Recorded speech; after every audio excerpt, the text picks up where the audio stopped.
everybody, welcome to the WhatCulture Gaming Podcast. I'm your host, Scott Tilford, joined by Ewan Patterson. Rootin' Tootin' Patterson. Rootin' Tootin' Patterson as the only two people who have finished the mighty Red Dead Redemption 2. I mean, the standards are clearly slipping across the WhatCulture office if we're the only two people who have completed this game. It's true. I mean, a lot of people have gone further, but we've actually seen credits, so we're equipped to talk about everything. Now, there will be massive, ridiculous, ungodly spoilers, and we're going to open with the biggest thing from the end of Arthur Morgan's story, which is Arthur being killed. Now, this went in two very different ways for me and you. There are three endings. Well, there are two situation location-based endings that can go two different ways in each location.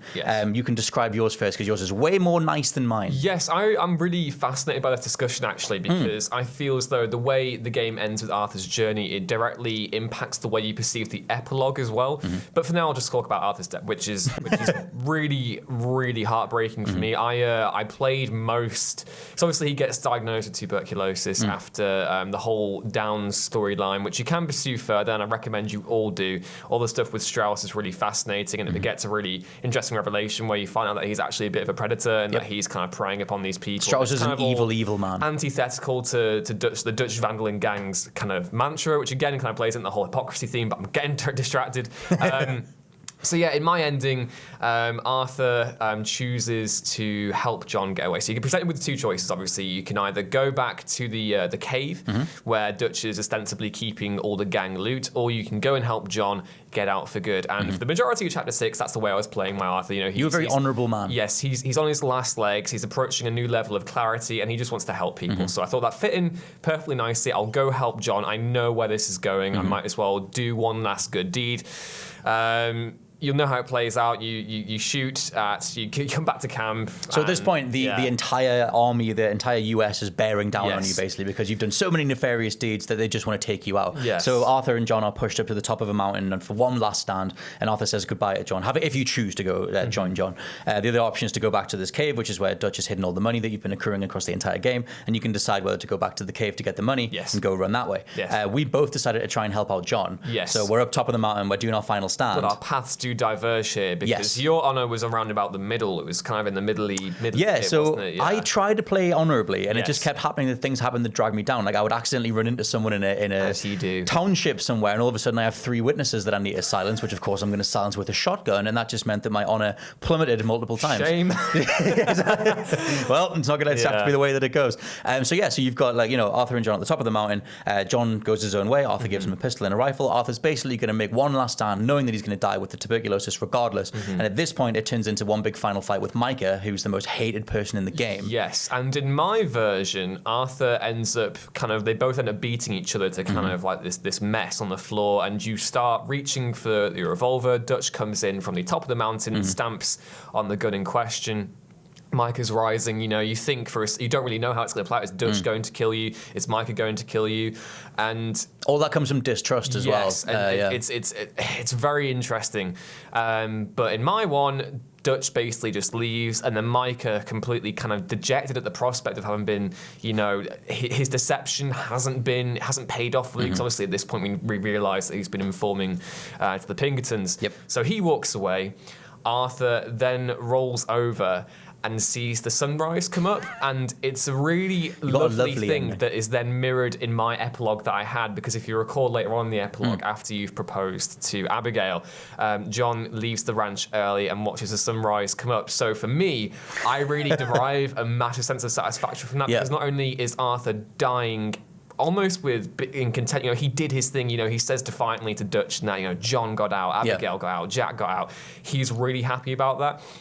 So he dies as the sunrise comes up, but John Marston, lives as the sunrise comes up, which is a really, really poetic moment. I think, despite my issues that I have with the epilogue, which we'll get to later. But that's perfect symbolism. Like you kind of, if you boil down like the whole Wild West, life continues, or little pockets of humanity continue, regardless of all the things around it. The sun will always rise the next day, and they bind them together that way. You had a very nice, very round, very positive, very satisfying ending. Why don't you tell the lovely viewers at home?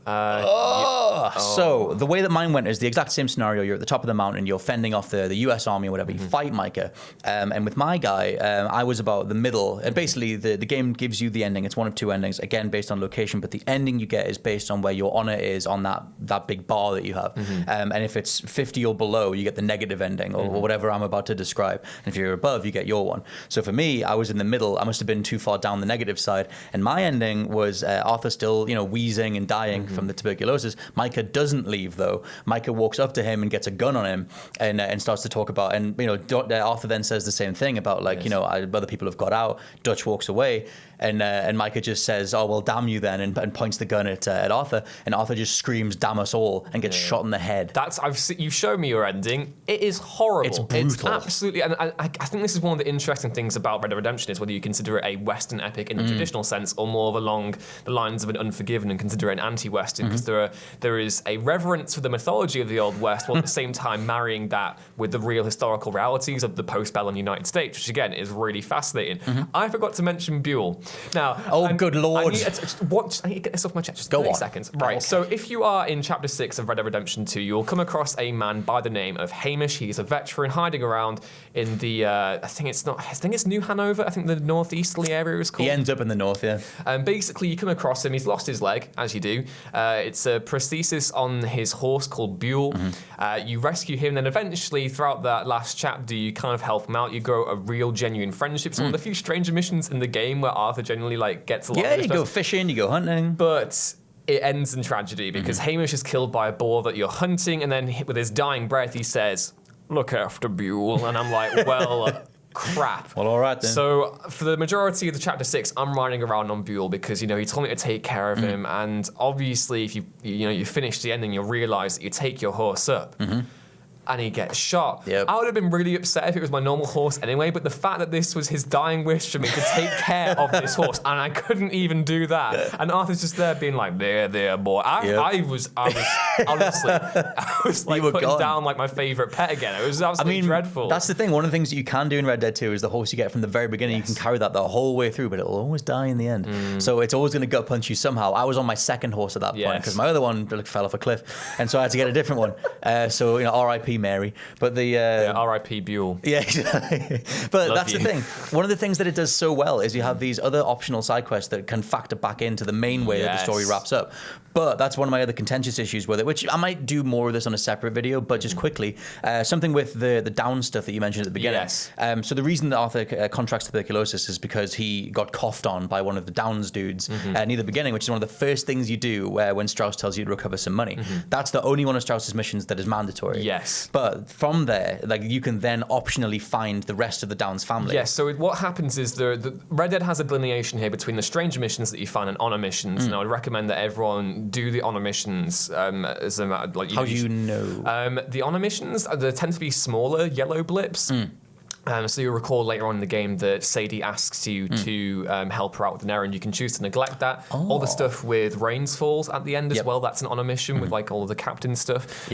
Basically, you if you pursue the Strauss quest line, you'll come across Mrs. Downs in Saint Denis. Right. She's working as a prostitute, and then eventually, as you move up to the closing stages of the game, you find out that she's living in Ansburg with their son. You go through all of that, and basically it's Arthur trying to find redemption, and that then triggers a new wave of Strauss debt collecting missions where you can basically forgive all the debt as you're moving along, and then you come back to camp and then you kick Strauss out. Right. And Strauss is one of the true villains of this game, and again it kind of calls back to the whole idea of did Dutch's gang ever really stand for anything, or was it just an excuse, which is what Marston says in the first Red Dead. So the down stuff I would consider ancillary to Arthur's closing journey, but the fact that you can miss it is I would say quite worrying, because you miss quite a big part of that story. Yeah, that's the problem that I had, because we both rapped and we both talked about it, and I was like, because for me, I did that thing at the very beginning where you meet the family, you get coughed on, the Downs leave, and I never did the stuff with Mrs. Downs. No. But in my ending credit wrap up, it still showed her on the train leaving, and to me, I was like, who's this? And then you told me it was Downs. So I'm annoyed, and I think it sucks that they didn't make that part of the main story. But the interesting thing there as well is when I'm riding back to camp, Mrs. Downs is that you have those different voice things. Mrs. Downs is like her narration from one of the final missions is like coming in as well, like saying you can be a better man and stuff. So there are a whole host in Chapter 6 specifically. I would say do all the stranger missions around in the New Hanover area because you are going to pick up new things that will, depending on the way you play Arthur, because not everyone's going to play him honorably, but I certainly perceive the character in that way. And as he approaches that clarity, you know, as he's dying, I think the fact that he goes that way to help people is really interesting. And that's one of the most fascinating things, because they give you the honor system, they let you play however you want. Rockstar create games that are big crime sandboxes to have fun in, but if you indulge in that, you'll get a fundamentally worse story and a fundamentally worse ending. And so, like, I'm still grappling with that as to whether I think that's a negative or not. Because I like the ending that I got, and I like the complete, you know, destitute grime way that it kind of went, where it's just sort of like the only thing that carries on is John. And I would love to have seen the stuff that you did, but that just doesn't come about if you play down a middle path or go down the negative path. So I wonder how much that's. And that is interesting in itself, because a part of the appeal of Rockstar's games is just having a laugh, having banter in the Old West or wherever they may be set. But I guess that, you know, it's sort of antithetical to when you inhabit in that role of Arthur Morgan, would he necessarily be doing the things that you're getting? I think that's one of the strangest things that goes back into mind, because I'm like, the way that they showed him off, like one of the first thing we saw was him threatening that kid in the old trailer, where he's like, oh, your mother's in black because of the funeral. It's the Downs family. But he says, oh, maybe I'll keep her in black on your behalf. And he says that regardless of whether you're good or bad. So I was like, okay, this guy's pretty bad, so it's not going to matter too much if I indulge in that stuff, or if I need to silence a witness. But if you do that stuff, then you end up with a completely different ending. So that stuff's interesting, but either way, it factors into the epilogue. Now, the epilogue is contentious, let's say, because it's about 4 to 5 hours long, and it's all based on John Marsden setting up his ranch, but to a laborious degree. Where you're spending 2 hours just literally shoveling poop and shoveling, thanks YouTube, shoveling poop and shoveling other things at someone else's ranch to get a loan, to get the money, to get the ranch. I was already acclimatized to the poop shoveling, because one of the Legends of the Old West missions has you do it, which is interesting as well, because if you do that side mission, the book that Jack's reading is actually the book that you helped create in that one. Again, another example of Arthur's legacy, which I think is really cool. But the epilogue, I have mixed feelings about. I enjoyed all the opening stuff on the ranch. I thought that was very interesting. So let me do one very quick recaps. It's only for the sake of the things that happen in the epilogue. If you boil it down, John ends up as a farmhand on a different ranch, works shoveling poop, herding cattle, doing all the things that are the most laborious things to do, and then eventually convinces the wealthy guy that owns the ranch to help him get a loan, which he then uses to buy the materials to buy the saloon, his own ranch, his own saloon. Beecher's Hope? Beecher's Hope, and he ends up at the very end of that thing. You establish the ranch, you make it, you posse back up with Charles and Sadie and Uncle, and you build the ranch together, and you do all that stuff, and then you eventually go off. Song. Yeah, it's a lovely little, give me a nail and I'll hammer it, and you make this lovely little montage as you build the saloon. And so again, just for the sake of a wrap up, that epilogue then ends with you eventually tracking down Micah and shooting him on the top of a mountain. But when you have this standoff with Micah, Dutch reappears, and so this is where your contentious thing comes in. Yeah. I don't get what point Dutch's presence serves in that ending bit. I think it's very obtuse. I think I can see why they've done it, because they want to hammer home that Dutch is kind of he's erratic. He's declining. I think when you can probably pinpoint the exact moment that Dutch's downfall occurs after he hits the death of Hosea as well. There's that, and as he slowly gets more and more corrupted by the fork-tongued man, which is the quote from the prophet that you encounter randomly in your travels, you can kind of see that, but at the same time, I see no reason as to why that ending confrontation couldn't have just been between you, Sadie, Charles, and Micah. I feel as though it's a little bit gratuitous of Rockstar to insert a Mexican standoff just for the sake of having one. It frustrates me as well, because obviously if you've played it, you know that he delivers not the fatal blow, but he gets the first shot in. He gets the first shot in, and then you're left to basically just perforate Micah as he stands away, which is satisfying, I'm not going to lie. But does this act of revenge actively contravene Arthur's, dying wish, and is that the point? Because that could be the point. The Red Dead Redemption's saga, of revenge is basically, it's a cyclical nature. I was going to say it's very cyclical, and it's so depressing in a way, because you end the epilogue in a genuinely happy place, but then the end credits show Ross and that coming to find you. I would be a very happy man if I just wiped the first Red Dead Redemption from existence, so I can just be happy in the thought that Arthur Morgan died so that John Marston can live. massive. And they try and connote that. I mean, just for the sake of the Dutch thing, like I don't, when he came back out, I was like, oh man, you're here? Like I thought he would get involved earlier in that whole altercation, but he kind of waits. And then, he fires the first shot into Micah, and then it goes into super slow-mo and you finish him off. And it's kind of, I mean, once it gave me the chance to shoot Micah, I'm like, I'm going to absolutely riddle him. Notice how it highlighted his balls? I did not. I wanted to pan over him, so I filled them all up. Yeah. But that's the thing. I wonder if Dutch is there because of that whole like neo-Western style thing where it's like, well, we can subvert this expectation and we don't want to redo the exact thing we did in the first one, even though the setup is exactly the same. Yeah. So I wonder. I would rather that I got to shoot Micah myself. And like, the more you extrapolate it, the more it does clash with Arthur's dying words. But the way that John talks to Abigail, he's like, I'm both sides of this coin. Yes. Like, I am an outlaw. The only point in that story where I genuinely am confused by Abigail is when he's working on the ranch for Mr. Geddes and it's being burnt down to a crisp. Like, there's pandemonium. The horses are probably dying. The cattle are freaking out, you know, as they do. There's probably 10 times the amount of poop on the ranch now that it's all up in flames. And John, as a employee of the ranch, is contracted to defend it. And he picks up his weapons and Abigail's just like, what are you doing, John Marston? It's like, my job? Maybe I'm doing. Trying to prevent our life, like our, entire work life from burning down. I didn't buy that whole, you're torn between two lives thing. I thought that was really silly because what else is he meant to do in that situation? But at the same degree, I do kind of see where she's coming from with the Micah thing, even though there is the hint that potentially Micah could find John that could then bring him. But then again, the act of killing Micah then leads Ross and the Pinkertons straight to his homestead. That's true. And we know as well, I mean, that was the thing that was so heartbreaking to go way back in the story to when you first fish with Jack, John's son. It all. And but you know that even like young Jack is very innocent, and like you know that hanging out with him, like he kind of represents this like childish innocence in amongst the Western landscape. They and once gave me spaghetti. Yeah, and he's like the most loveliest little kid. And when you start hanging out with him, you're like, man, this is so heartbreaking because I know how you're going to go. I know that your dad's going to die, and I know that you're going to fall back into the same cycle that everybody else is.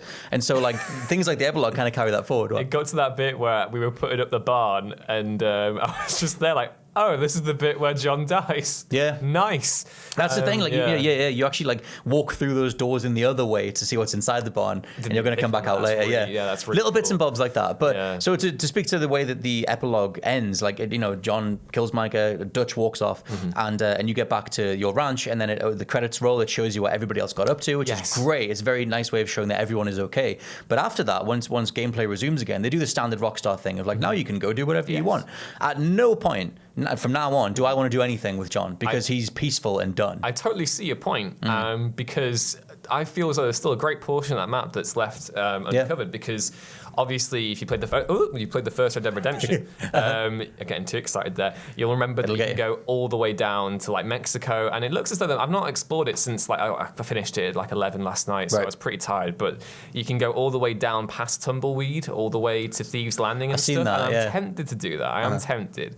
I'm more tempted to find the Easter eggs and stuff in the game, but you're right, there is no narrative basis for John Marston to go out in the world. Not when it's so established that Abigail doesn't want him to. And he was like, look, I had to kill Micah. That was the one thing I had to do. Makes more sense in my ending. Yes. Because Arthur got executed and it makes sense. He's a straight up awful villain. But, Micah is an absolutely reprehensible individual. I'm one of the all-time He's a masterful villain. Awful villains. Yeah. A really, really well-written villain. Well-written villain.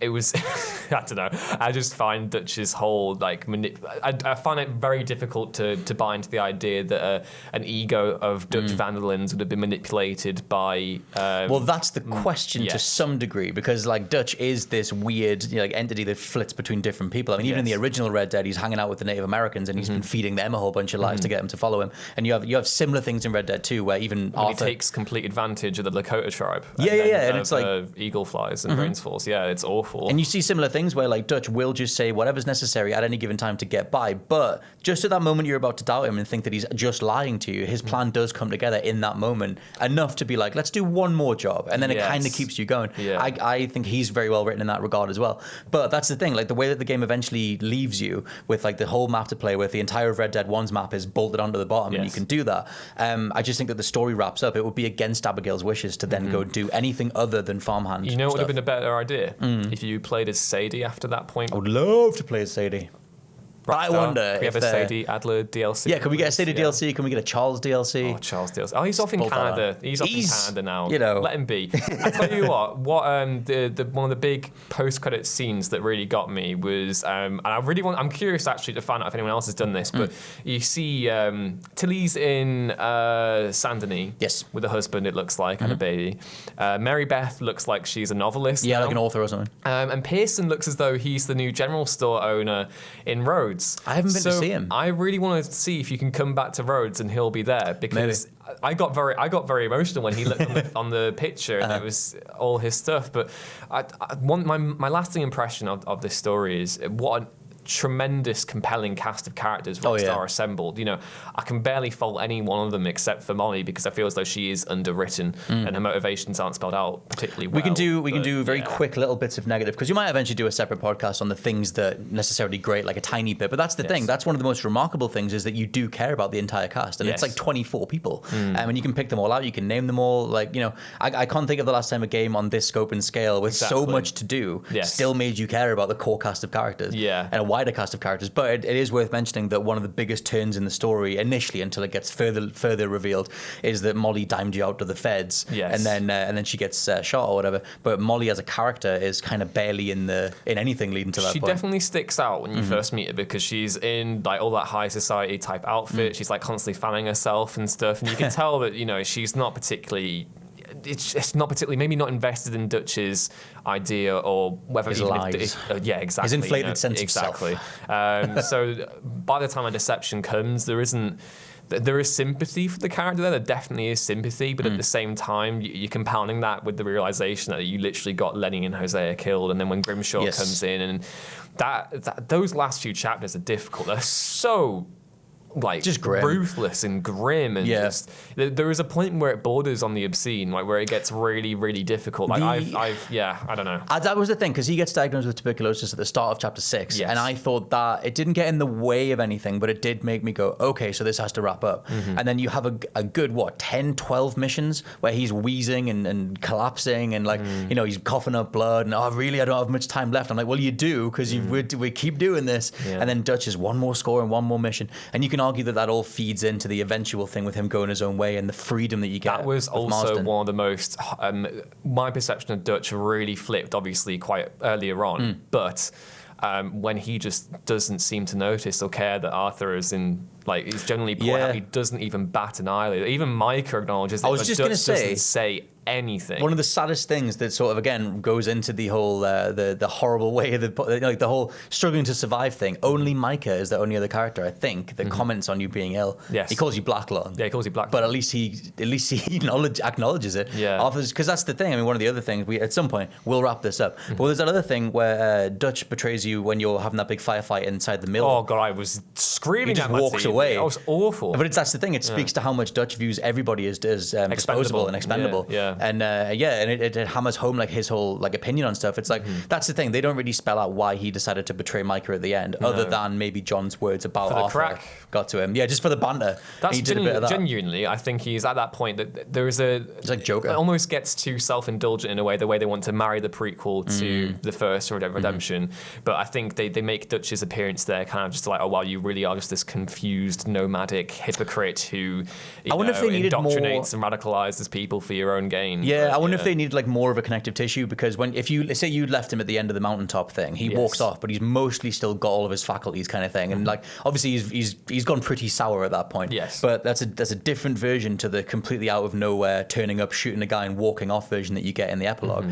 Because if you go back to the first Red Dead, Dutch is way more like, you know, like John's holed up in a bank and he's just like, Dutch, what are you gonna do? He's like, I don't know, kill you. And it's like he's more like an actual full on, I've just accepted everything as he's like the comedian in Watchmen. He just doesn't really care. And everything's just, he's gonna just do whatever, and he's just more anarchistic. But I mean, I like the way that they write him. I think he's fascinating. I put him at the top of our ranking of characters, which is on the site and will be a video soon. Still think Arthur Morgan is #WokeBay. Actually, that's how we can end on this. We can ask the comments to vote on who, if they think Arthur or John. I will say Arthur. We'll go 2 points for Arthur. It's weird because I think in the first Red Dead Redemption, John, there are elements of cliched storytelling in that, the cyclical nature of like, the guy who gets asked to like take down his own gang members. And John himself is a very interesting, well-spoken individual. But at the end of the day, I find Arthur to be a much more compelling character because he gets down with the dirty work, but he's a pragmatist, and kind of the connection you foster with him over the course of those 60 bloody hours. Jesus Christ. He has that's the thing. Arthur has this really just hard edge. Like if something needs to be done, then he'll slip into a completely different mode. But it somehow doesn't contrast with that ability to tap into like the heart of gold. Just little bits of the heart of gold thing that even for me came through, even though I didn't get the sunrise ending. But yeah, Red Dead Redemption 2 is a hell of a feat for Rockstar, and we'll continue to analyze and dissect every single part of it. But for now, thank you guys very much for watching and listening, and wherever you found us. I've been your host, Scott Tailford, joined by you and Patterson. Rootin' tootin' Patterson. Rootin' tootin' Pasterson. Pasterson. Pasterson. Creepy Pasterson. I do love carbs. And we'll catch you guys next time. Bye-bye. Goodbye. Yeah.